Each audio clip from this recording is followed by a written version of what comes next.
Mon premier est un réseau social pour cinéphiles. Mon second, un spécialiste de la numérisation de contenu vidéo. Issu de la fusion de Vodcaster et de Replay, Montou va lancer un service de dématérialisation de DVD. Pour faire simple, il s'agit d'une offre de streaming vidéo innovante. Innovante car elle contourne légalement la chronologie des médias et les délais de diffusion imposés aux plateformes de vidéo à la demande, les VOD. Innovante encore car fondée sur l'achat et la revente de films entre particuliers au lieu de leur location. C'est en quelque sorte acheter une fois et visionner n'importe où, à condition bien sûr d'être propriétaire du DVD. Un projet que le nouvel ensemble Vodcaster Replay a financé en levant 1,2 million d'euros auprès de plusieurs fonds d'investissement.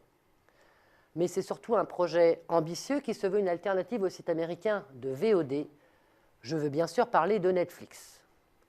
Une alternative en effet, car si la PME française ressemble à un service de VOD, ce n'en est pas un, et c'est bien ce qui fait son originalité. En réalité, Vodcaster Replay, c'est un service de visionnage à distance de la DVD-thèque d'un utilisateur et une place de marché entre particuliers. Son principe, l'utilisateur confie gratuitement ses DVD à Vodcaster Replay qui les numérise et les conserve dans le cloud.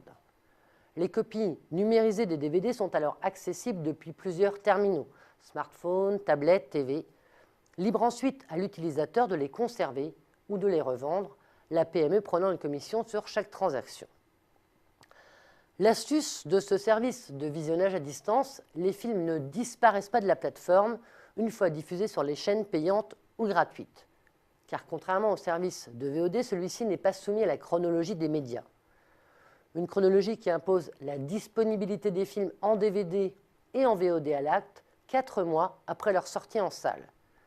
Et qui impose aussi leur disparition du catalogue des plateformes de VOD lors de leur passage à la télé, puis leur réapparition 3 ans plus tard sur le service d'abonnement de VOD, les SVOD. Pour résumer, le service de visionnage à distance de DVD propose une offre continue, quand les SVOD souffrent d'une discontinuité de leur offre. En réalité, Vodcaster et Replay ambitionnent de donner un coup de fouet au marché de la vidéo. Un marché plutôt sinistré, regardez.